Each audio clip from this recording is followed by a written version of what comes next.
DIY で浴室外壁側の壁に結露対策をしてみた。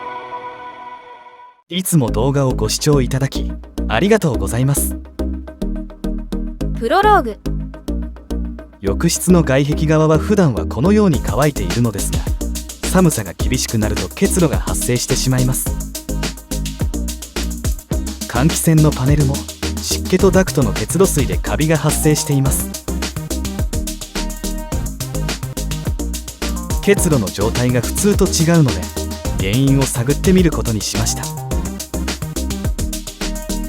中を覗くと天井の周りと目地受けフレームがむき出しになっていて、それが原因と思われます。外壁断熱材の劣化が進んで、おそらく天井内は相当気温が下がるのでしょう。幸い結露は他の面には現れないので早急に対策を講じます。事前に症状を見ていただくと、最初は外壁側の天井だけに現れています。寒い日が続くと次第に壁にも広がってきます。時間が経ってもそれ以上は成長せず、天井、壁ともに20センチくらいの範囲にとどまっています。今回はその講じた対策の試行錯誤と経緯を動画にしてみました。興味のある方は引き続き最後までご視聴ください。浴室天井内の状況。点検口から中を見てみます。天井内の冷気はこの外壁側鉄板の破れも原因のようです。外壁はスタイロフォームで塞ぐとして、浴室の天井の方は薄い鉄板1枚で何も指示がありません。このまま天井内で作業すると鉄板が変形する恐れがあるので補強をします。天井全体には 20mm の発泡スチロールが敷いてありますが、周囲や接合部のチャンネルはむき出しのままです。スチロールの上は長年のホコリで満載です。補強方法はこの点検口の脇にある鉄板の接合部受けチャンネルに指示を取り付けます。指示位置は浴室の中心ですが、他に指示を取れないので 10mm のコンパネを敷くことにします。点検口が450角なので、浴室の幅 1350×440mm のものを2枚入れて敷きます。反対面、廊下側です。目地受けの接合チャンネルが見えます。換気扇側にパンしています。換気扇からの結露水はこのダクトが冷気で冷やされてできたものでしょう。このダクトも一緒に対策します。外壁側の天井内はこのようになっています。奥側の光は脱衣室の点検口を開けているためです。ダクトを越えて浴室周囲の壁とチャンネルの状況を見てみます。このように周囲のチャンネルがむき出しになっています。外壁側にカメラを向けます。チャンネルは外壁側もすべてむき出しのようです。ここから外壁側になるので、いよいよ原因が見えてきます。外壁に沿って天井内の状況を撮影します。脱衣室側もチャンネルが見えるので、やはり一周むき出しになっています。コーナーの壁を覗きます。外壁側のスチロールが幅 300mm ほどありません。外壁側の壁も覗きます。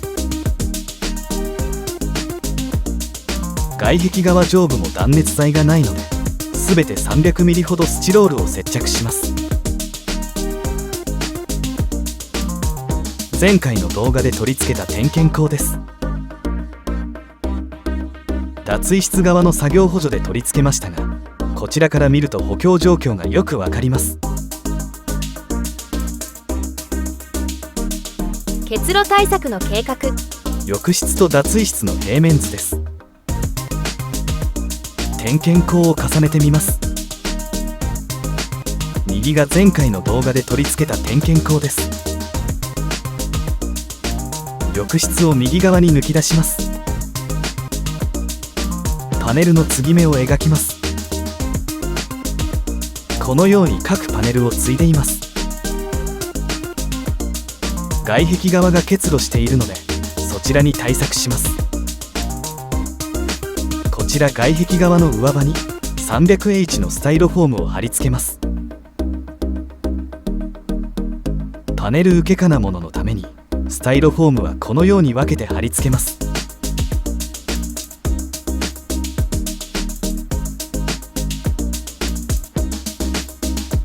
コーナーが R になっているのでこのような隙間ができます。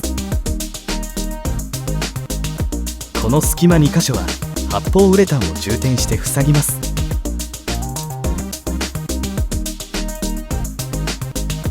この部分です。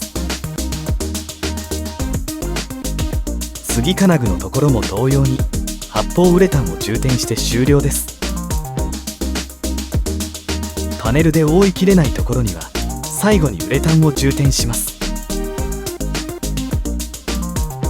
外壁側だけですがおそらくそれで結露は止まると思います。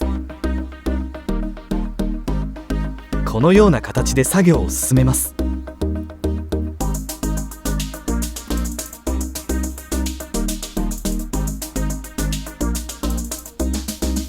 施工前の準備。浴室中心の目地受けチャンネルに指示を作りました。2階の大根だから 8mm のボルトを下げています。全部の 1350×900 等ミリのスペースには前述の大きさの板を敷きました。これで荷重が中心にかからないので軽い私なら上がっても大丈夫でしょう。残りの換気扇側は 850×440mm の板を敷いています。ホームセンターで購入した 1820×900 等ミリの板を3枚にカットしてもらいました。作った指示はしっかりしていてもチャンネルが心もとないので気をつけて作業するしかないでしょう。使用材料。使用材料を紹介します。まずスタイロフォームです。断熱と発泡ウレタンを吹き付けるための枠として使用してサイズは 1820×900 等ミリです。厚さは 20mm を選んでいます。壁が鉄板なのでスチロールを接着するためにこの接着剤を選んでいます。液状ではなく結構粘性があるので塗るには液だれがなくて良い感じです。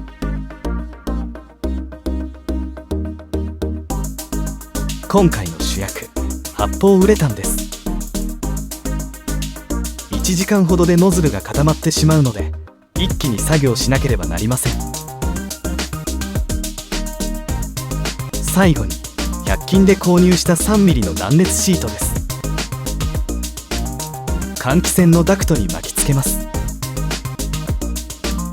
100mm ほどにカットして2枚重ねて巻きつけます。発泡スチロールの取り付け。コーナーのスタイロフォームを貼るために前述の接着剤を H300 で塗っています。接着剤塗布の使用法は片面だけで良いと記載があるものの相当余りそうなのでスチロールにも塗る予定です。予想通り液だれしないのでちょっと硬いですが施工性は良いです。このくらいで良いでしょう。作っておいたスチロールをこすり合わせるように押し付けます。外壁側の換気ダクト下です。こちら面も同様に塗っています。外壁との間が狭いですが施工できないほどではないのでこのまま作業を続行します。塗り終わったら準備したスチロールを貼り付けます。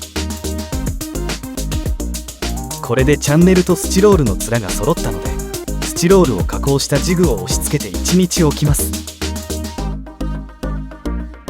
1日が経過したのでスチロールの押さえを外します。こんな感じでスチロールの端材を使ってつっかい棒を作っています。捨てるものですが柔軟性があるので役に立ってくれます。ここまでの出来方はこのようになりました。 H300 あれば大丈夫だと思うのですが、これで効果を期待することにします。縦にチャンネルがあるのでスチロールを寸断しなければなりませんが、致し方ありません。そしてこのチャンネルがなければ一気に上までのスチロールが貼れるのですが、これも致し方ありません。これでチャンネルとスチロールの面が揃ったので、作業は次の段階に進めます。押さえのスチロールを外して、この上に 70mm ほどのスチロールを貼り足します。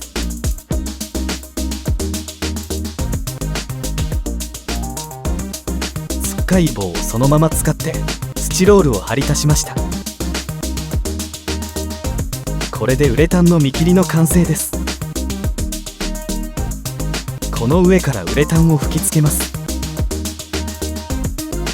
これまでのところ合板を敷いたことで天井には特に問題は発生していません。材質は構造用ではなく下地用を選んでいるので1500円までしませんでした。スチロールは960円でした。換気ダクトの断熱は吹き付け後にすることにして、これから吹き付け準備にかかります。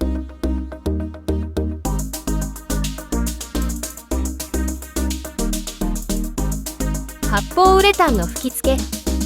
清掃後ウレタンの吹き付け前に軽く水を吹きつけています。吹き付けはチャンネルだけなので水はボトル1本で相当余ります。火気厳禁で換気にも配慮しながらウレタンを吹き付けました。2から3倍以上に発泡するので自分の考えた半分量以下の吹き付けで良いです。使い切りなので換気ダクトや壁のスチロール内にも充填します。手や衣服につくと簡単に落ちません。特に手肌はつくと当分取れないので軍手などの保護具は絶対必要です。1時間もするとこんな感じになりました。ウレタンの成形と換気ダクトの断熱。合板を所定の場所に設置するためにウレタンをカットして成形しました。換気ダクトはこのようになりました。前述のように断熱シートを 100mm 幅でカットしたものを巻きつけて、接続部はアルミテープを巻いています。外壁貫通部もウレタンを吹き付けました。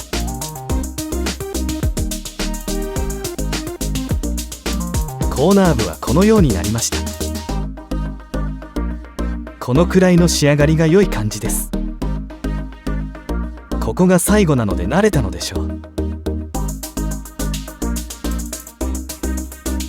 外壁に取り付けたスタイロフォーム内にもノズルを差し込んでウレタンを吹き付けています。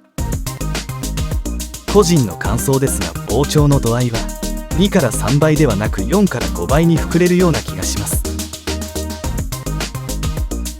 天井裏で人目につくような場所ではないのでこれ以上の成形はしないつもりです。画面では結構広い空間のように見えると思います。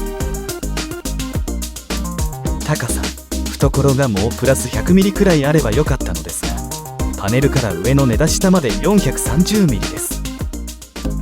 この高さではもちろん中腰などは無理で、奥まで行くには匍匐前進状態です。おまけに例の汚水管のレベルが低いのでやりにくく時間がかかりました。特に吹き付け作業は時間をかけられないので言い訳ですが見栄えを気にはできませんでした。完成。完成しました。脱衣室の点検口から撮影しています。作業としては調査したら外壁と浴室の外壁側に断熱処理をするだけの内容でした。ししかし目的の作業前に天井補強の工程が発生してしまい、本作業に入るまでに結構時間がかかりました。補強は必要ないという方もあるかと思いますが、最低チャンネル中央の指示だけでもするべきだと思います。合板は結構重量があるので、スタイロフォームの方がはるかに軽量で良かったかもしれません。でもスタイロフォームは圧縮にはある程度強いものの、たわみには弱いので結果オーライだと思っています。脱衣側の点検口も無駄な作業のように思えますが、端部の確認や作業補助と重要な役割を果たしてくれました。汚水管の出現は結構テンションが下がりましたが、ドンマイです。家も老朽化が進むといろいろメンテナンスが必要になりますが、今後も DIY で対処できればと思います。